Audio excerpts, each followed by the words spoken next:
બસ જુઓ માંડવીમાં પાણી હાલે અને છેલ્લા કિયારામાં જાય.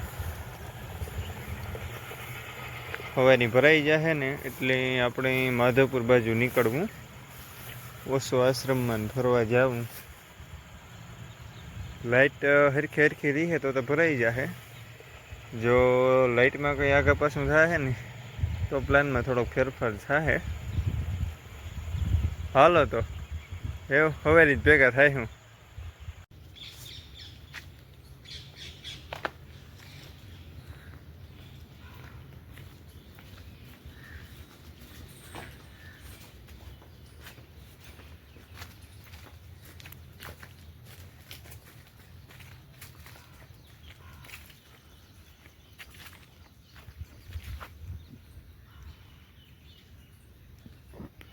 દાયરાને રામ રામ ને સીતારામ કે દાયરો બધી મજામાં ને અમે પણ એકદમ મજામાં.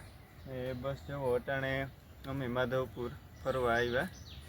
સીતારામ બધાયને. તો અમે આજે ઓશો આશ્રમમાં ફરવા આવ્યા તો હાલો આપણે જોઈએ બધું. હાલો તો પહેલાં હે ને ગોવર્ધન પર્વત ઉપર જઈએ, બરોબર?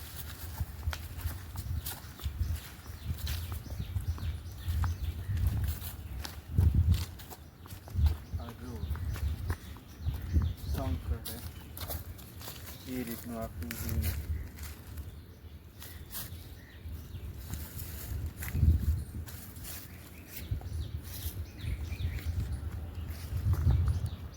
બહુ જોરદાર ને મસ્ત લોકેશન છે. અને વરસાદ થઈ ગયો ને એટલે એમાં ગ્રીનરી વધારે આવે એટલે વ્યૂ એમાં જોરદાર જ હોય.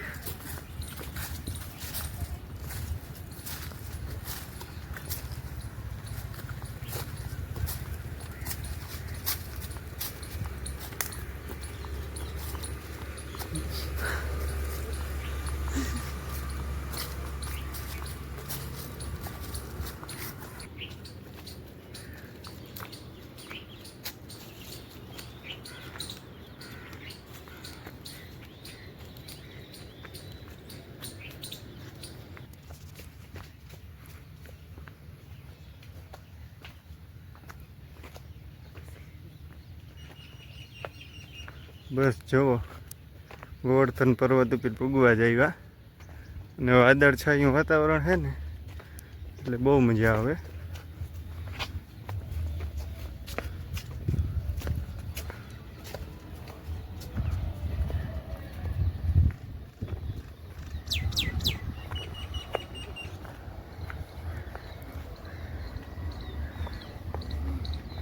જુઓ અહીંયાથી આખું માધવપુર દેખાય.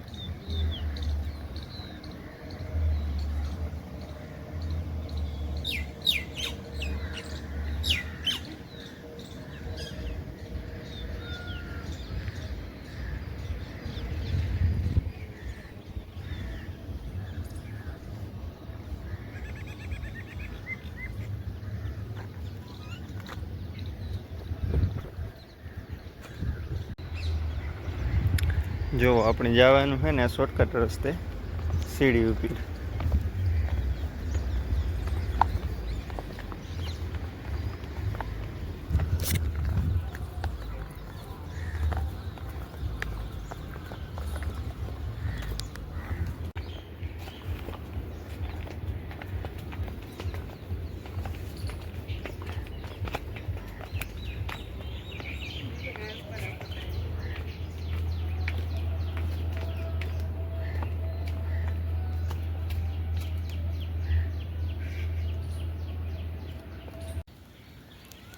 અહીંયા છે ને ભગવાન બુદ્ધની પ્રતિમા પણ છે, બહુ મસ્ત છે.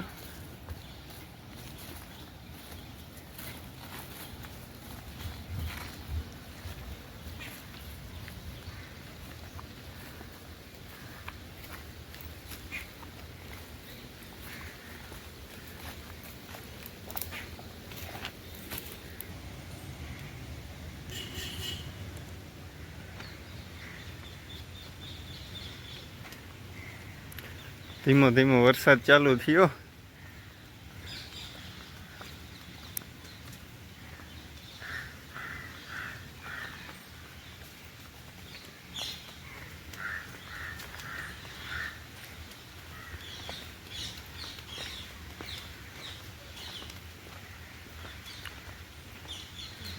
અહીંયા છે ને ફોટો શૂટિંગ ને પ્રી વેડિંગ ને બહુ વધુ પ્રમાણમાં થાય, કારણ કે લોકેશન બહુ મસ્ત છે ને એટલે.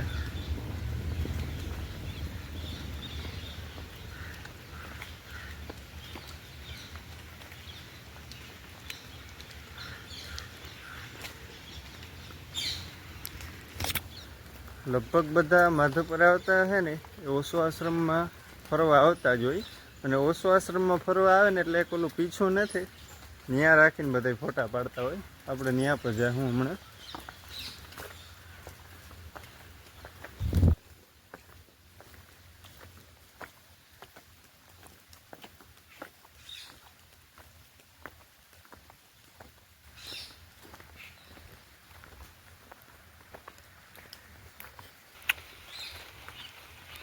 જો અહીંયા મોરપીંછ હતું, બહુ મસ્ત હતું કલર ને કલરો, પણ કલર છે ને ઉડી ગયો એમાં.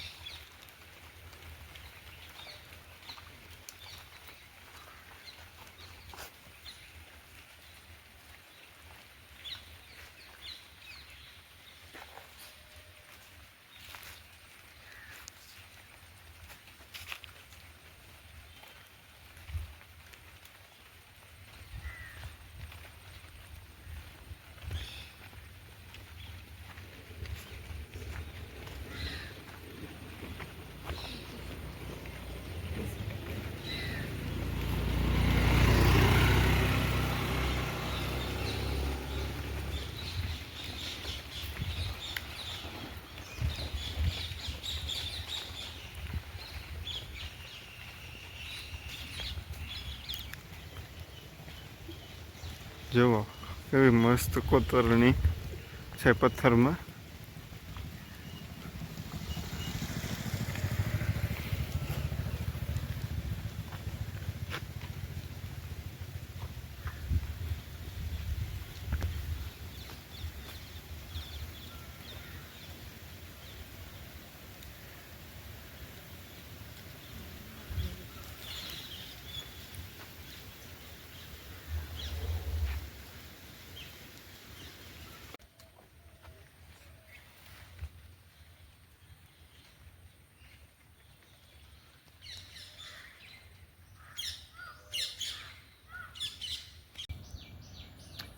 રામ રામ ને સીત.